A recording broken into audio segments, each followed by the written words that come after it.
right, Jeremy! Run it, Noah, come on!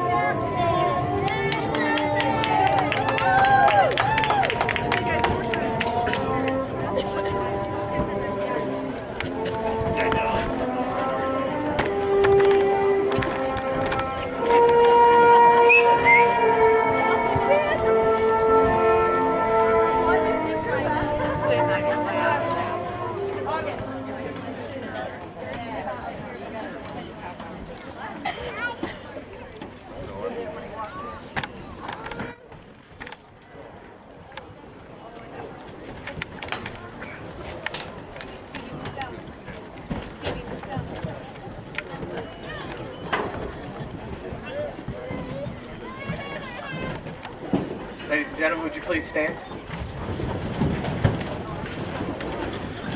Oh, can you see by the dawn's early light what so proudly we held at the twilight's last gleaming, whose broad stripes and bright stars through the perilous fight, o'er the ramparts we watched, were so gallantly streaming, and the rocket's red glare, the bombs bursting in air, gave proof through the night that our flag was still there. Oh, say does that star-spangled banner yet wave o'er the land of the free and the home of the brave?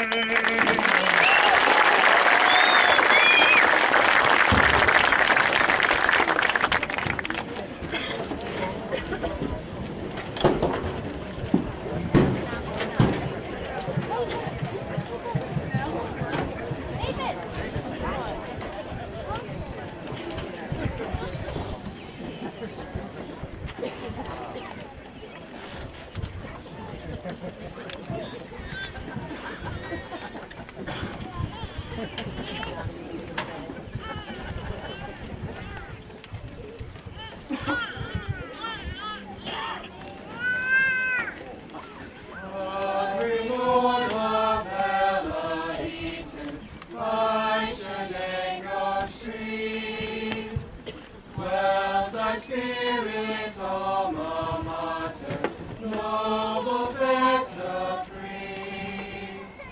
Morrisville-Eaton, hail, all hail, glorious is thy fame.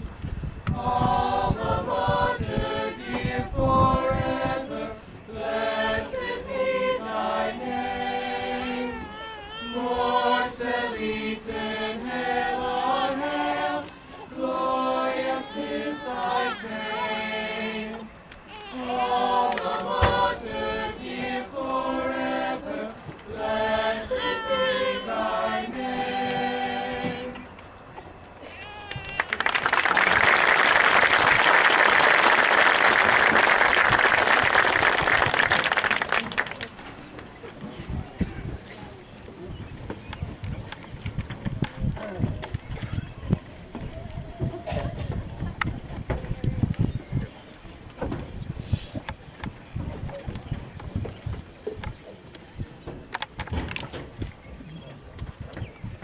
On behalf of the Morrisville-Eaton Board of Education, I would like to welcome everyone to the 76th Annual Commencement Exercise honoring the class of 2013. The young adults we are recognizing tonight were in kindergarten as we entered a new century. Tonight, they officially step away from the embrace of the Morrisville-Eaton learning community. When I speak of a learning community, I am of course talking about the faculty seated to my left and the staff who permeate the event here tonight. But I am also talking about the parents, family members, and community members who are here tonight and have been so invested in making the learning experience here special. Seniors, soon to be alumni, all of us are so very proud of what you have accomplished and have great expectations for all that you have yet to do. Therefore, on behalf of the entire learning community, it is my honor to officially introduce and congratulate the class of 2013.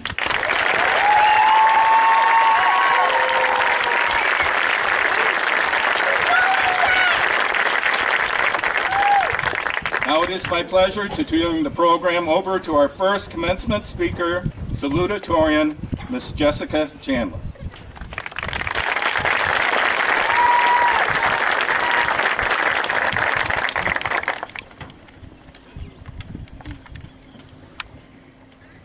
It's ironic that the reward for doing so well is public speaking.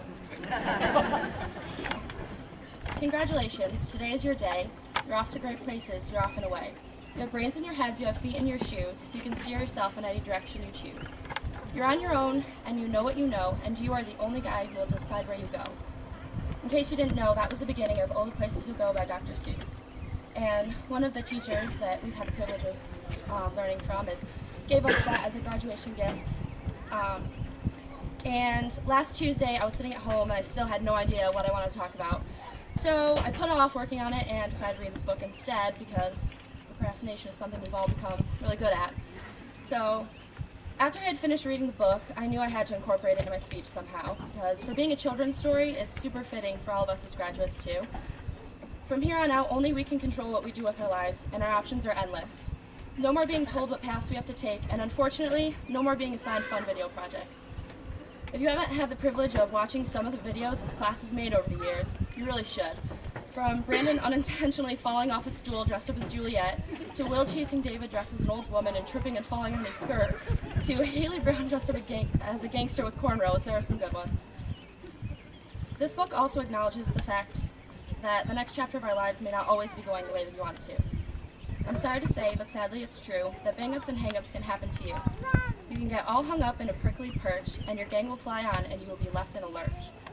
There are going to be some bumps in the road, and plans may change, but if you keep reading the book, you'll know that everything will work out once it's all said and done.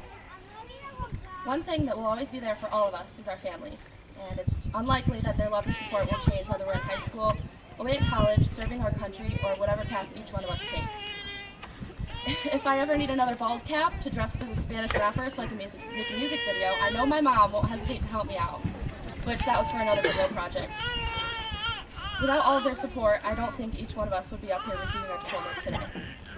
It's so hard to believe it's already time for us to go our separate ways, but if anybody has the ability to make the absolute best out of it, it's all of us. We may not all be the best of friends, but each one of us has a special part in making up this year's graduating class. We each contribute something different and unique, and that's what makes all of us so unforgettable. The Morrisville-Eaton class of 2013 is definitely one to remember and one that will be very hard to forget. Thank you.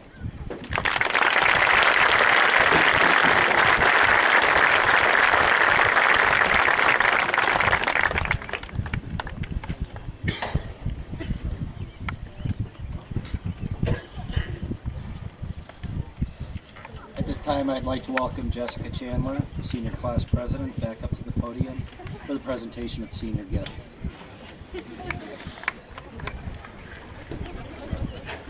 Okay, so for our senior gift, we decided to get something that can be used by a variety of different clubs, whether it's GAA or all the classes. We wanted something that can be versatile and used for years to come.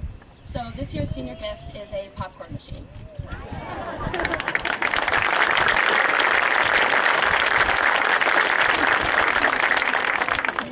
Thank you very much for your gift.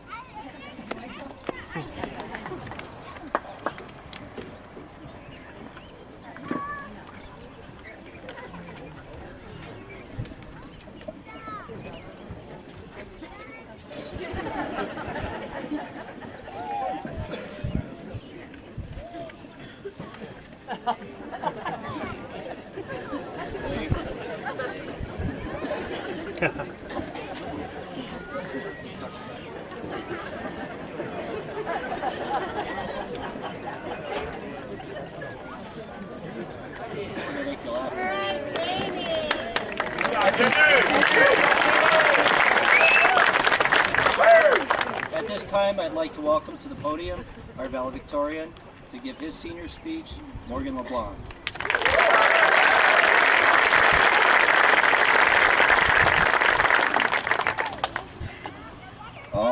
Good evening, everyone. I hope I don't have any more mic trouble.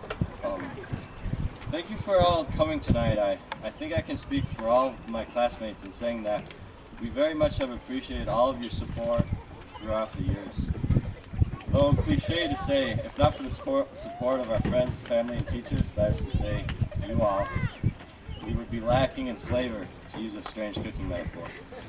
I'm certain that everyone here has listened to an orator overspeak about friendship and family. I don't wish to pontificate your night away, but I believe it bears repeating to say that one's human relations are paramount in life. I mean, this world would be a frightening and nearly useless place if there weren't other humans around. Humor, jokes, stories, and most experiences would all be quite hollow. So I would like to thank you all for existing.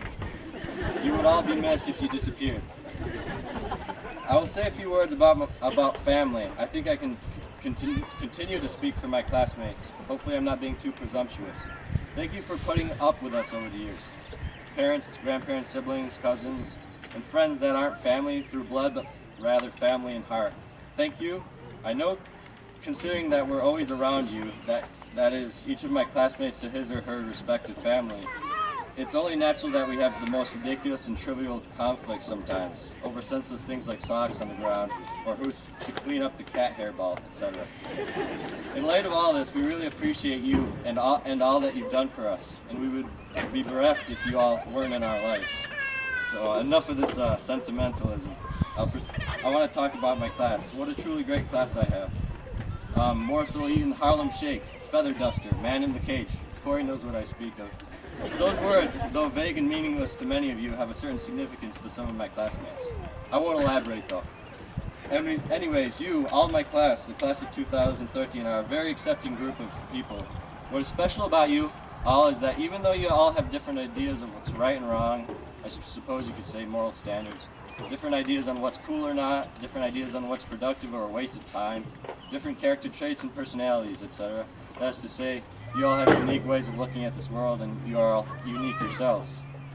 Even though all of this is true, you haven't forced your own respective ways of looking at this world upon your classmates during your years spent together. And this is truly incredible, because in many schools and classes, there are an abundance of cliques and disparities among the students. Like division that fosters attitudes of superiority and causes hatred and bullying among the students. This rarely happens within our class. Don't get me wrong though, of course we all have grouped together in certain ways, but our groups aren't such that we exclusively hang out with the people of our own group. And most of the time all classmates are friends, or at least treated kindly, of course, which is totally awesome. So thank you for that. A parting word of advice to everyone in my class.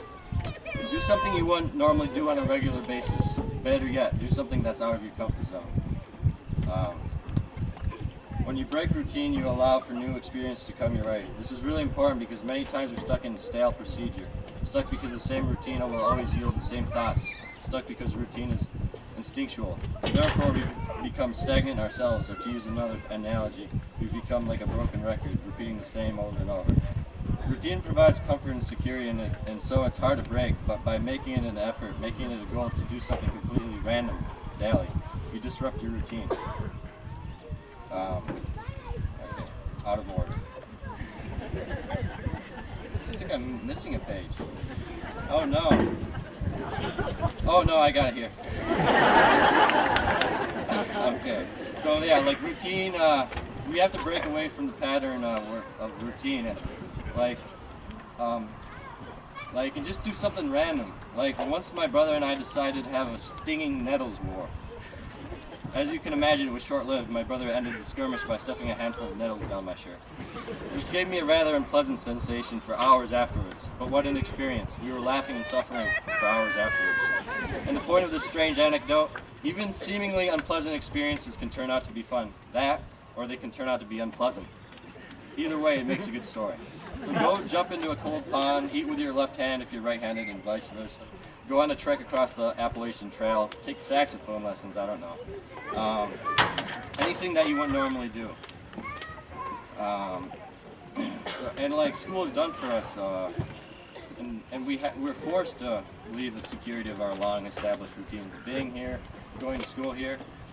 But this is good. Change is good. Change is eternal. I urge you all to embrace it, however cheesy that may sound. Embrace that your lives will be a little different. Change your life and yourself if need be. Considering that I'm starting to sound like a life coach, or motivational speaker, like I don't really want to say much more about that. But to my classmates and my teachers who've been great over the years, I'm blessed to have the teachers that I've had. I feel special to have been among you for all these years. And for another note for my class, I urge you all to pursue what brings you joy in life. We don't have to be successful, rich, or prestigious to be important or happy. Perhaps such pursuits can actually lead us astray. As Albert Einstein once said in my senior quote too, a table, a chair, a bowl, a fruit, and a violin, what else does a man need to be happy? Let me reward this quote to suit my own views. A chair, a guitar, a bowl of fruit, and most importantly, my loved ones. What else do I need to be happy? Of course, this is a rhetorical question. You don't have to come up to me with suggestions after I'm done with this. Okay. Well, you can if you want to. Okay, I've spoken too much now, and thank you all for enduring my speech, and have a good evening.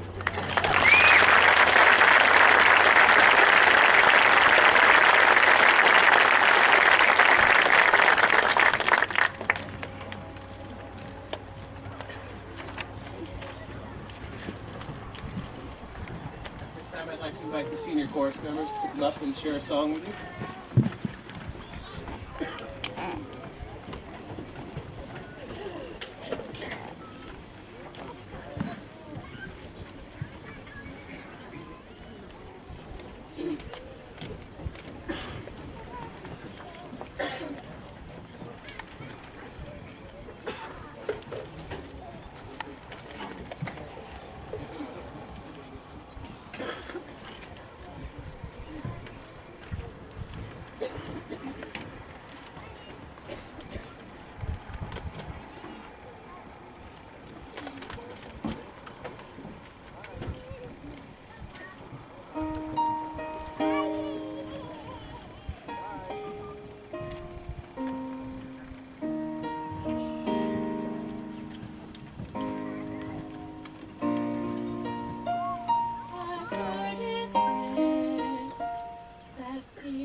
Ship gone from its mooring by a wind.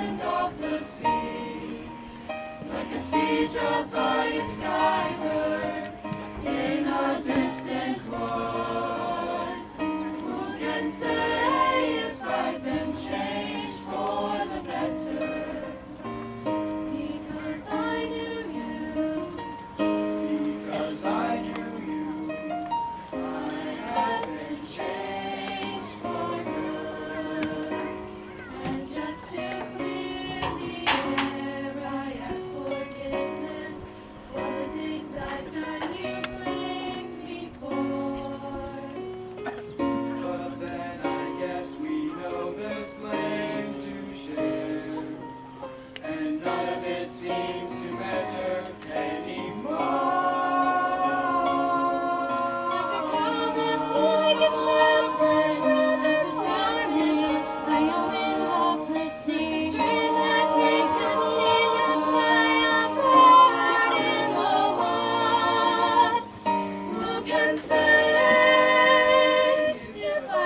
Changed for the better. I do believe I have been changed for the better. Because I knew you. Because I knew you. Because I knew you. I have been changed.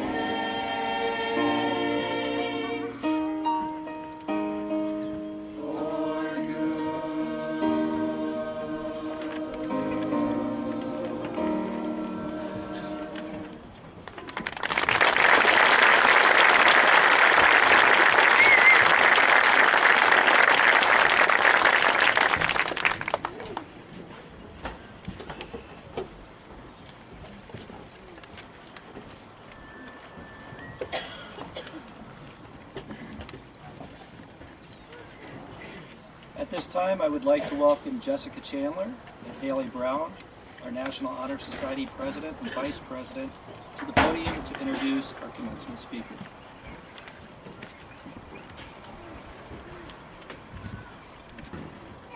For our commencement program, we wanted to choose somebody that either the majority, if not all of us, have had the privilege of either being taught by him or just being around him. So we chose Mr. Eric Kent for our commencement speaker.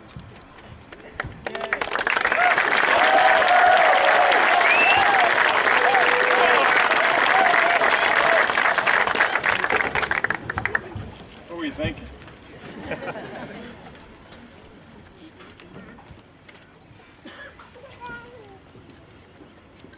28 years ago, I was where you are right now. I grew up here and experienced a very similar upbringing as many of you. I had 3 siblings and was raised by my mother, and somehow I made it through. In some respects, it seems like yesterday, and in others, it seems like a lifetime. As my senior year unfolded, I wasn't sure of my future, and what I would do. I'm sure most of you experienced this feeling. I'm aware of these thoughts of excitement, uncertainty, and fear of what lies ahead. All of these feelings are perfectly normal.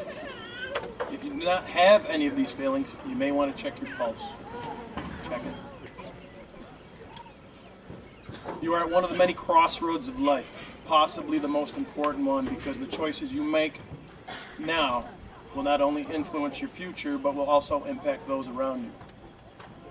Some of the choices may seem trivial and insignificant. Some years ago, a good friend of mine learned this the hard way when he died of lung cancer at the age of 47. He told me that he started smoking when he went off to college, and he never gave it much thought until he was older. By then it was too late. On my last visit with him, just weeks before his departure, he made it clear that he didn't want to go. But he did, leaving behind what he valued most in life, a wife and 2 young children. You see, there are some choices that you just can't live with. It's how you react to the adversity of life that will be your challenge. Fear is an emotion to be used in emergency and impending stress. Use it to motivate you and keep you focused.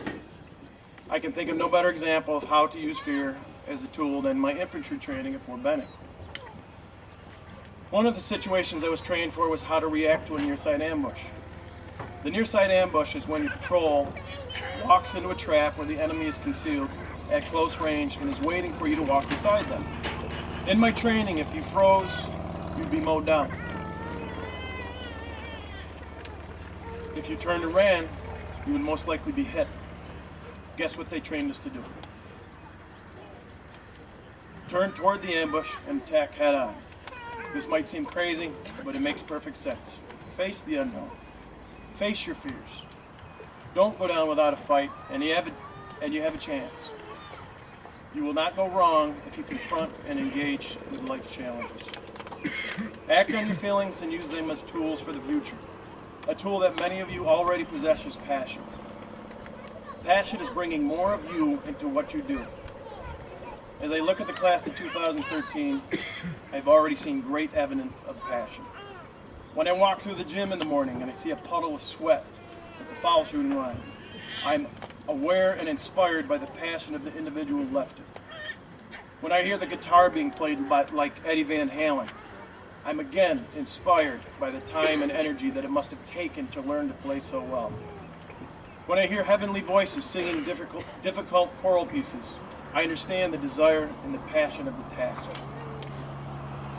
Your passion is evident in your artwork that you've created, the time spent by athletes in training their bodies in the weight room, on the fields, and on the courts in order to improve themselves for the good of the team. I'm aware of the passion of the senior boys when they play the game of Speedway.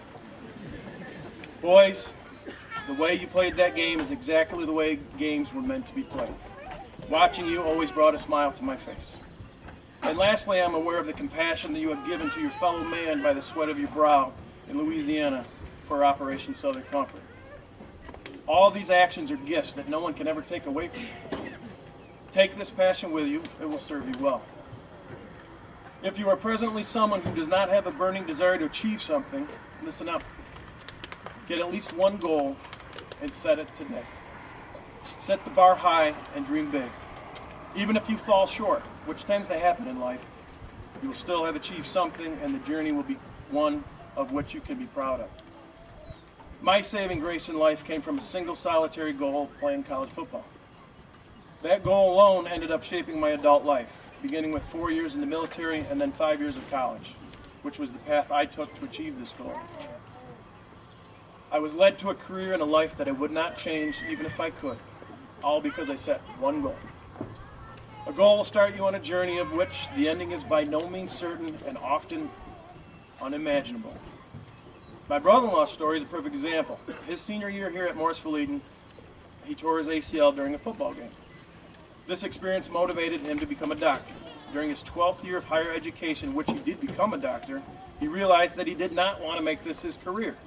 Can you imagine spending 12 years of your life chasing a dream? And when you finally reach the finish line, realizing that your dream wasn't what you wanted after all? His medical degree opened the door to become a physician informaticist, which is a field that he did not even know existed when he started his journey. He is now a leader in the field and loves his job. The same type of change in direction may very well happen to you. Life will throw you a curve, and it will be your choice as to how to react to it. React to it head on. Where you end up will be the sum of your goals and choices. When Will Thomas asked me to be the speaker for this year's commencement ceremony, I said, sure. Is there anything in particular that you would like to hear? Yes, he replied, your apple juice story. Of all the stories I've shared with students over the years, he had to pick that one. If you've not heard it before, you will only get the abridged version today. It happened one fall Saturday after a modified football banquet. I had to drive to Oneida to do some errands, and I was thirsty, so I grabbed a container of apple juice that was left over from the party.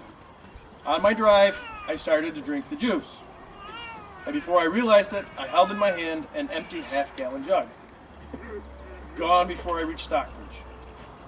Within minutes of finishing, a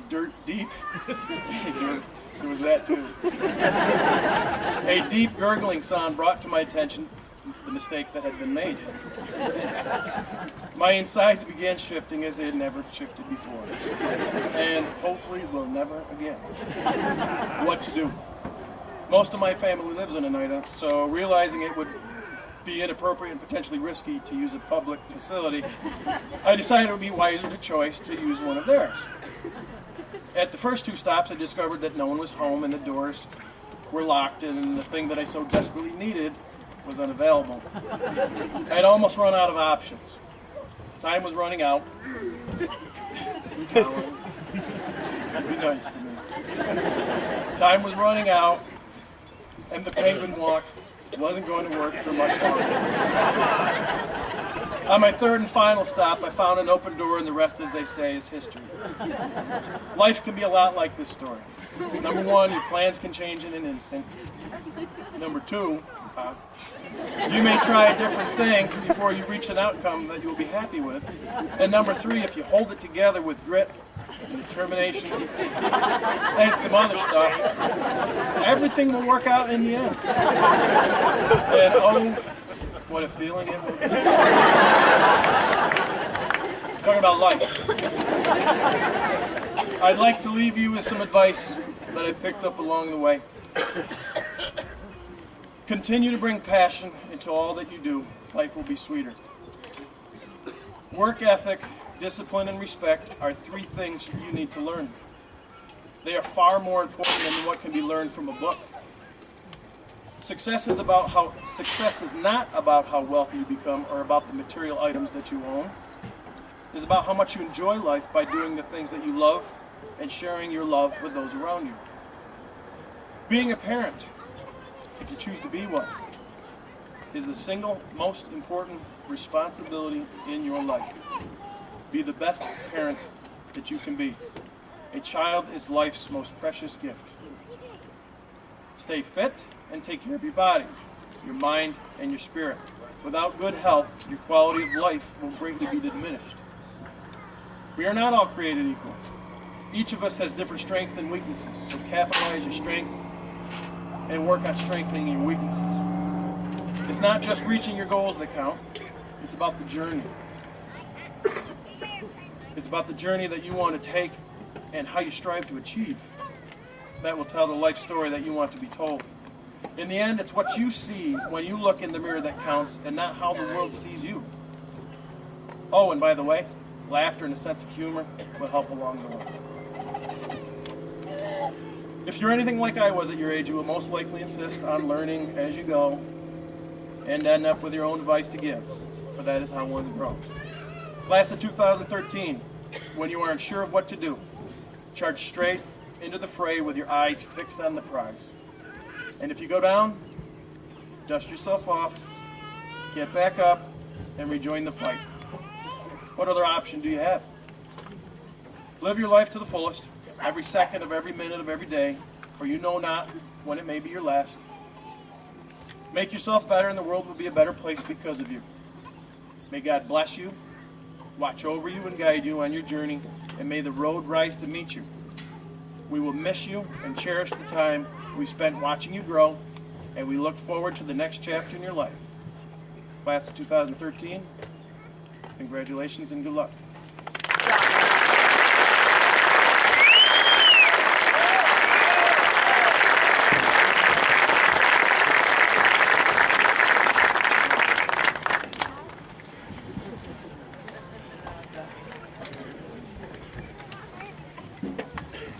At this time, if you look at your program, you will see that we have a very generous community that has established awards over the years. And at this time, I will be announcing some of the recipients, and as I call their name, I will announce the award that they're receiving. These are not in any particular order. When I get to the last one, I'll let you know when we're done, and then after that, it's time to receive the diplomas. So congratulations to all these award winners. Our first award winner, Lucas Dylan McClory. Lucas is the recipient of the Francis B. Sherburne Award, the Individual Studies Award, and the Kurt Hall Award. Douglas C. Boyden. Douglas is the recipient of the Joe Lewis Award.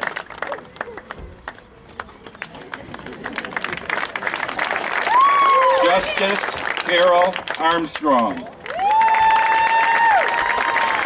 Justice is the recipient of the Morrisville Lion Club Scholarship, the Hinman Foundation Scholarship, the Cazenovia College Alumni... Don't go anywhere. Remember what I told you guys.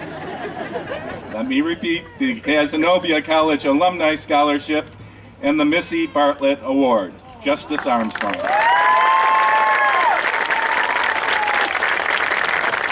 Haley Ruth Brown. Haley is the recipient of the Morrisville Area Garden Club Award, the Scholarship for Academic Excellence, and the President's Outstanding Academic Excellence Award.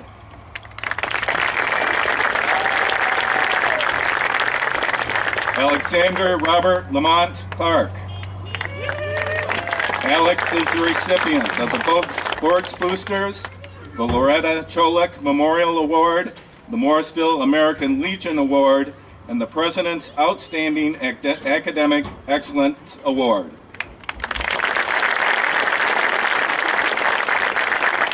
Alec James Dybel. Alec is the recipient of the President's Outstanding Academic Achievement and the Jeff Galbraith Memorial Class of 1998 Award. Joseph M. Ducey. Joe is the recipient of the President's Outstanding Academic